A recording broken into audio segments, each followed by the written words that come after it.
내 아들아, 나의 법을 잊어버리지 말고 내 마음으로 나의 명령을 지키라. 그리하면 그것이 내가 장수하여 많은 해를 누리게 하며 평강을 더하게 하리라. 인자와 진리가 내게서 떠나지 말게 하고 그것을 내 목에 매며 내 마음판에 새기라. 그리하면 내가 하나님과 사람 앞에서 은총과 귀중히 여김을 받으리라. 너는 마음을 다하여 여호와를 신뢰하고 내 명철을 의지하지 말라. 너는 범사에 그를 인정하라. 그리하면 내 길을 지도하시리라. 스스로 지혜롭게 여기지 말지어다. 여호와를 경외하며 악을 떠날지어다. 이것이 내 몸에 양약이 되어 내 골수를 윤택하게 하리라. 내 재물과 내 소산물의 처음 익은 열매로 여호와를 공경하라. 그리하면 내 창고가 가득히 차고 내 포도즙 틀에 새 포도즙이 넘치리라. 내 아들아, 여호와의 징계를 경히 여기지 말라. 그 꾸지람을 싫어하지 말라. 대저 여호와께서 그 사랑하시는 자를 징계하시기를 마치 아비가 그 기뻐하는 아들을 징계함 같이 하시느니라. 지혜를 얻은 자와 명철을 얻은 자는 복이 있나니 이는 지혜를 얻은 것이 은을 얻는 것보다 낫고 그 이익이 정금보다 나음이니라. 지혜는 진주보다 귀하니 내가 사모하는 모든 것으로도 이에 비교할 수 없도다. 그의 오른손에는 장수가 있고 그의 왼손에는 부귀가 있나니 그 길은 즐거운 길이요 그의 지름길은 다 평강이니라. 지혜는 그 얻은 자에게 생명나무라. 지혜를 가진 자는 복되도다. 여호와께서는 지혜로 땅에 터를 놓으셨으며 명철로 하늘을 견고히 세우셨고 그의 지식으로 깊은 바다를 갈라지게 하셨으며 공중에서 이슬이 내리게 하셨느니라. 내 아들아, 완전한 지혜와 근신을 지키고 이것들이 내 눈앞에서 떠나지 말게 하라. 그리하면 그것이 내 영혼의 생명이 되며 내 목의 장식이 되리니 내가 내 길을 평안히 행하겠고 내 발이 거치지 아니하겠으며 내가 누울 때에 두려워하지 아니하겠고 내가 누운즉 내 잠이 달리로다. 너는 갑작스런 두려움도 악인에게 닥치는 멸망도 두려워하지 말라. 대저 여호와는 내가 의지할 이시니라. 내 발을 지켜 걸리지 않게 하시리라. 아멘. 여기까지입니다.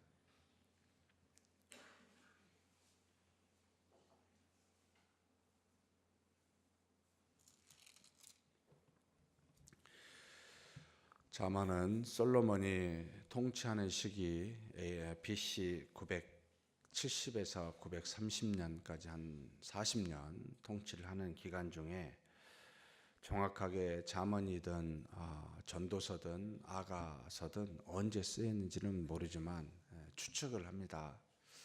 아마도 전도서 같은 경우는 말년에, 그리고 잠언이나 아가서 같은 경우는 한참 왕으로서 통치하는 기간 중간쯤에 쓰여졌을 거라고 추측합니다. 그 이유는 잠언의 전체적인 내용이 하나님을 경외하고 믿음을 갖고 곧 지혜를 가지고, 이제 이 지혜는 하나님을 경외하는 사람을 표현하는데, 이와 같이 행하는 사람에게 어떻게, 그러니까 구체적으로 삶에서 어떻게 증거되고 나타나는지, 그래서 그와 같은 본인이 살아보면서 하나님이 주시는 그 지혜가 참 이렇게 놀랍고 좋다. 그래서 그것을 실생활에서 모아놓는 수많은 교훈들입니다. 그래서 굉장히 이 잠언은 짤막짤막하게 한 장, 두 장씩 해가지고 주제를 잡으려고 하면 머리가 아픕니다. 도저히 잡을 수가 없기 때문에 그냥 단락별로 짧게 조금 길게 계속해서 교훈들을 모아놨기 때문에 1장부터 끝에까지 다 어떤 주제로 크게 뭘 잡고 계획을 잡아서 쓴 그와 같은 것이 아니다. 그래서 함께 모아놓은 맞습니다. 그래서 잠언은 아무 생각 없이 하나님의 뜻이 과연 무엇인가, 그리고 구체적으로 그 뜻을 우리의 삶에서 어떻게 지켜 행하는 것이 좋은가. 결국 하나님의 말씀은 우리 삶에서 구체적으로 실천돼야 되는데, 솔로몬이 우리보다 앞서서 이와 같은 실천을 해서 참 유익을 얻었기 때문에 주신 교훈이다 생각하고 그냥 편안한 마음으로 말씀을 읽으면 되게 교훈이 되고 유익이 됩니다. 오늘 읽은 본문도 몇 가지 주제들이 산재되어 있습니다. 1절과 2절, 3, 4절은 사실 연결되어 있습니다만 1절, 2절은 법과 명령이라는 것으로 나의 법과 나의 명령을 잊어버리지 말고 지키라 라고 말합니다. 지금 당시에 무슨 구약의 말씀으로 이렇게 하나님의 말씀이 모아져 있거나, 더군다나 우리 신약에 있는 말씀은 아예 없지요. 그래서 있다면 토라라고 하는 모세 오경을 가지고 있었고, 산재되어 있는 아직 솔로몬 시대는 다 모아지지 않았지만 한마디로 여러 선지서와 같은 선지자들이 향하는 말들이 부분적으로만 갖고 있을 뿐입니다. 그러나 토라라고 하는 하나님이 주신 그때 당시의 명령 또는 법이라고 하는 이와 같은 것을 가지고 있었습니다. 그래서 이것을 결국 어떻게 하라고요? 잊어버리지 말고 이걸 지키고 있으라. 그러니까 잊지 말고 지키고 있으라는 것은 계속해서 살펴보라. 그 뜻이 무엇인지를 항상 내 머릿속에서 생각하고 떠나지 말아라. 그 말씀이 무엇인지를 지속적으로 살피라. 명령을 계속해서 보고 묵상해라. 이런 의미죠. 하나님이 주신 법과 명령, 그 토라를 잊어버리지 말고 항상 살펴보면서 그것을 마음에 두고 그걸 가지고 다녀라. 그리하게 되면 너에게 이와 같은 은혜가 있을 것이다 해가지고 2절에 그리하면, 그것이 법과 명령입니다. 우리에게 뭘 준다고요? 장수하여 많은 해를 누리게 하며 오래 살게 할 것이다. 또 그뿐만 아니고 한 가지 더 주지요. 마음에 뭘 줘요? 평강을 주는 겁니다. 왜 그럴까? 왜 하나님의 법과 명령, 그 토라 이 말씀을 읽으면 우리가 장수하게 되고 마음에 평안을 주는 걸까? 물론 하나님이 세상을 만드셨고 우리도 하나님의 형상으로 만드셨지만, 타락했지만 모든 것이 하나님의 뜻 안에서 진행이 됩니다. 그래서 결국 하나님의 뜻을 알게 되고 그 뜻을 따라 행하게 되면 세상의 이치를 안다는 뜻이 됩니다. 결국 하나님의 자녀들은 세상의 선과 악을 분별할 수 있는 능력이 생깁니다. 이걸 다른 말로 말하면 뒤에 나옵니다만은 지혜라는 말로 나오죠. 지혜, 호크마, 코크마라는 히브리어인데, 하나님이 우리에게 하나님이 만드신 세계와 하나님의 뜻이 무엇인지를 분별할 수 있는 능력, 이것이 지혜입니다. 그래서 세상의 이치를 하나님의 자녀는 압니다. 곧 선과 악을 분별할 수 있는 능력이 우리에게 있습니다. 그 이유는 하나님이 우리 안에 계셔서 깨닫게 하신 것도 있고, 처음부터 하나님이 주신 이 토라라고 하는 모세오경과 이 하나님의 말씀이 우리에게 끊임없이 우리가 묵상하여 알고 있기 때문에 이것을 가지고 우리는 얼마든지 선과 악을 분별할 만한 능력을 가지고 있기에 우리 마음이 평안합니다.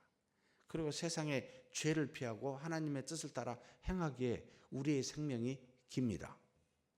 그래서 내가 이 세상에서 장수하게 될 것이고 내 마음에 평안이 올 것이다. 너무나 당연한 이야기입니다. 사실은 하나님의 뜻이 무엇인지를 아는 사람이 하나님의 뜻을 따라 행하지 않겠습니까? 그래서 그 뜻을 따라 행하게 되면 두루 모두에게 유익이 되고 하나님에게도 기쁨이 될 뿐만 아니라 자신에게도 굉장한 유익이 되기에 이 땅에서 너는 장수하게 되고 내 마음에 평안을 얻을 것이다 라고 말합니다.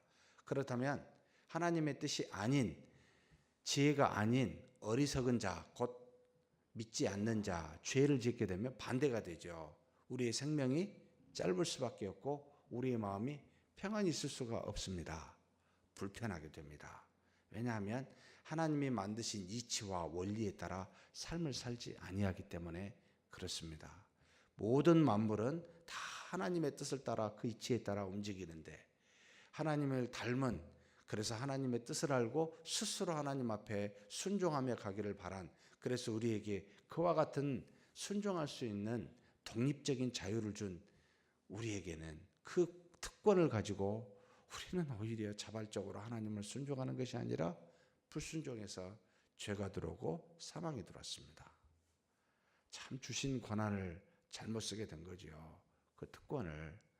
그러니 하나님이 주신 그 놀라운 하나님의 뜻을 분별할 만한 능력을, 지혜를 받은 우리는 당연히 법과 명령을 여러분 날마다 보시고 그걸 상고해야 됩니다. 놀랍게도 우리의 모든 죄는 그 법과 명령, 곧 하나님의 말씀을 떠날 때 생깁니다. 그걸 잊어버리면 내가 죄를 짓고 싶은 마음이 없더라도, 의도하지 않더라도 우리는 저절로 죄를 짓게 되어 있습니다. 그래서 이스라엘 이 백성들은 목에다도 걸고 말씀을 손목에다도 걸어놓고 심지어 이마에까지 썩어 다니면서 모든 곳에 하나님의 말씀을 보라는 거였습니다. 이걸 지키라라는 말로 쓰고 있습니다. 계속 살펴보라는 겁니다. 계속 그것 속에 거하라는 겁니다. 그리 했을 때 우리는 죄를 짓지 않게 됩니다. 어떤 사람이 죄를 짓고 싶고 하나님의 명령을 거역하고 싶겠습니까? 그런데 언제요?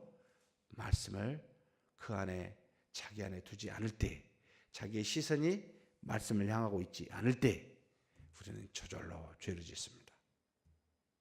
그러면 우리의 관심은 죄가 있고 없고의 유무가 아니고 말씀에 눈에 가 있느냐, 내 마음이 늘 말씀을 품고 있느냐, 이것의 여부에 달려 있습니다. 여기에 관심이 있습니까? 아니면 세상에 열심히 살다가 잊어버리고 있다가 한 번씩 나와서 하나님 살피고 계십니까? 묵상하고 계십니까? 그러면 여러분 하나님을 잊어버리고 사는 동안 부지 중에 죄를 짓습니다. 당연히 그렇게 되어 있습니다. 그러니 법과 명령을 기억하고 잊어버리지 말고 늘 살펴보는 저와 여러분이 되기를 주의 이름으로 축복합니다. 이걸 지키라 라고 말합니다. 그러면서 3절 4절에 다른 표현을 쓰고 있습니다. 법과 명령 대신 3절에 인자와 진리가 내게서 떠나지 말게 하라. 법과 명령이 우리 안에 오면은 드러나는 두 가지가 이 인자와 진리입니다. 헤세드라고 하는 하나님이 주시는 하나님의 마음을 표현하죠. 모든 하나님의 뜻대로 행하지 아니하는 인간을 보고 자비와 긍휼과 사랑을 가지고 있는 그 형태의 마음을 헤세드라고 하는 이 인자로 썼습니다. 굉장히 포괄적인 언어이기도 합니다. 하나님이 주신 말씀을 가지고 있으면 하나님이 가지신 심정을 갖게 됩니다. 당연히 인자하게 됩니다. 그래서 우리는 우리의 삶에서 그냥 저분이 하나님의 말씀 속에 사는가 살지 않는가는 성품에 나옵니다. 열매로 나타나게 되어 있습니다. 왜냐하면 하나님의 법과 명령은 하나님의 심정을 우리로 하여금 갖게 하기 때문에, 바로 인자를 갖게 하기 때문입니다. 사랑하는 성도 여러분, 인자하십니까? 아니면 인자가 없는, 좀 뭐라고 해야 됩니까? 정말 즉각적으로 반응하여 흥분하고 분을 드러내십니까? 하나님의 말씀에서 멀어져 있구나, 하나님의 자녀일지라도 하나님의 말씀을 묵상하고 있지 아니하구나 라는 표시입니다. 인자해야 됩니다. 법과 명령을 갖고 지키고 있는 사람은 인자로 드러나고 그의 삶이 진리로 나타납니다. 진리는 하나님의 뜻을 따라 사는 길을 말하죠. 선한 길을 말합니다. 하나님께서 우리에게 주신 말씀이 있으니 좌로나 우로나 여러분 치우치지 아니하고 말씀을 따라 정도로 걸어가게 됩니다. 반칙을 행하지 않게 된다는 뜻이지요. 여러 가지 일들이 있더라도 그냥 말씀을 따라 정도로 가게 됩니다. 이게 바로 진리를 행하는 사람들의 모습입니다. 반드시 말씀을 지키는, 말씀을 품고 있는 사람은 인자로 나타나고 진리로 행하게 되어 있습니다. 그래서 인자와 진리를 내게서 떠나지 말게 하며 라는 표현으로 한 단계 더 나가서 이야기합니다. 그것을 내 목에 매며 마음판에 새기라. 하나님의 법과 명령을 계속해서 묵상하고 지키고 행함에서 인자와 진리로 계속해서 드러내라는 뜻이지요. 이 표현을 뒤에 보면은 다시 13절에서 20절에 좀 나와 있는데요. 건너뛰겠습니다. 13절에서 20절까지는 지혜와 명철에 관련된 표현을 쓰고 있습니다. 13절 지혜를 얻은 자와 명철을 얻은 자는 복이 있나니 지혜는 하나님의 말씀을 분별할 만한 능력을 말합니다. 여기 호크마, 코크마고 그러니까 선악과 이치를 아는 능력을 말하는데 명철은 뭔가 참 명철이 어렵습니다. 지혜의 한 부류인 것 같은데 타분이라는 히브리어를 썼습니다. 지혜를 이해할 만한, 그러니까 지혜는 제 생각에 틀릴 수 있습니다. 하나님이 주시는 전적인 능력이요. 이 타분이라고 하는 명철은 이 지혜가 우리 안에 오면 우리가 이 지혜를 이해할 만한 능력이라는 것으로 보입니다. 지혜는 전적으로 하나님을 경외하는 자, 곧 하나님에게서 주시는 하나님을 두렵고 떨므로 믿는 자에게 하나님이 주시는 하나님의 놀라운 뜻을 분별하고 이 땅의 선악을 분별할 수 있는 그와 같은 능력이 제공이 되는데 이 제공받은 우리는 태어날 때부터 이 지혜를 이해할 만한 능력을 갖고 태어난데 이게 바로 명철이라. 그래서 지혜가 오면은 우리 안에서 이 명철이 작용해서 이것을 이해할 수 있게 되는 게 아닌가라고 하는, 그래서 지혜와 명철을 그렇게 이해하는 것이 좋겠다라는 생각을 저는 개인적으로 갖고 있습니다. 그래서 지혜와 명철을 가지고 있는 자는 복이 있다 이런 표현을 쓰면서 뭐라고 이야기하냐면 지혜는 은과 금 진주보다 귀하다. 오른손에는 장수, 장수는 오래 사는 삶을 말하죠. 왼손에는 부귀가 있습니다. 그렇죠. 당연히 하나님의 뜻을 알면 길게 살고 세상의 옳고 그름을 알기 때문에 여러분 이런 사람에게 부요함이 있지 않겠습니까? 어리석지 아니하기 때문이죠. 그리고 그 길은 즐거운 길이요 평강이 있다라고 말합니다. 또 지혜를 얻은 자는 생명나무다. 왜 그렇습니까? 하나님을 알고 믿기 때문에 생명이신 하나님이 그 안에 있기 때문에 생명나무요 복되다라고 표현하고 있습니다. 그러면서 여호와께서 지혜로 땅에 털을 놓으셨고 명철로 하늘을 견고히 세우셨으며 지식으로 깊은 바다를 갈라지게 하셨고 공중에 이슬을 내리게 하셨다. 지혜와 명철이 하나님이 가지고 계시사 그와 같은 모습이 어떠한지를 보여주고 너희들도 그와 같은 지혜와 명철을 가지고 있지 않느냐라고 표현하여 우리에게 지혜와 명철로 가지고 살라라고 말합니다. 그러면서 21절에서 24절에 재밌는 표현을 썼습니다. 내 아들아 완전한 지혜와 근신을 지키고 이것들이 내 눈앞에서 떠나지 말게 하라. 여기서 지혜는 코코마가 아니고요. 투시아라는 표현을 썼습니다. 그러니까 참 이 한글이 그대로 그냥 지혜를 하니까 앞에하고 똑같은데 그 다음에 여기 근신이라는 말을 쓰면 마치 근신은 우리가 몸으로 뭔가 자신을 절제하는 그런 어떤 의도로 표현했는데 왜 이렇게 해석을 했는지 전 전혀 모르겠습니다. 다만 원어로만 보면 투시아는 생각 그리고 근신은 계획이라는 뜻입니다. 그러니까 지혜와 명철이 오게 되면 그 다음 우리가 가지고 나타나는 행위가 아까는 법과 명령이 뭐로요? 인자와 진리로 나타나지만 지혜와 명철은 우리에게 무엇으로 나타나냐면 여기 투시아와 미즈마 곧 생각과 의도로 나타납니다. 하나님의 주시는 지혜와 이해하는 능력을 갖고 있으면 우리에게는 우리의 생각과 우리의 계획이 하나님의 뜻에 합당한 방식으로 간다는 겁니다. 그래서 우리에게 완전한 지혜와 근신으로 지키게 되고 나타나게 되고 그것을 내 눈앞에서 떠나지 말게 하라. 하나님의 지혜와 명철을 갖고 우리가 가지고 있는 생각과 계획이 거기에 일치하게 되면 어떻게 되겠습니까? 그것에서 복이 있다는 겁니다. 곧 지혜와 명철을 실천하게 되면 계획과 의도에서 생각에서 그것을 가지고 행하게 되면 똑같은 하나님의 놀라운 복이 있다는 겁니다. 그 뒤에 내 영혼의 생명이 되며 내 목이 장식이 되고 내 길을 평안히 행하겠고 내 발이 거치지 아니하게 되고 누울 때에 두려워하지 아니하겠고 내 잠이 달 것이라고 이렇게 놀라운 은혜들을 얻게 될 것이다 라고 말합니다.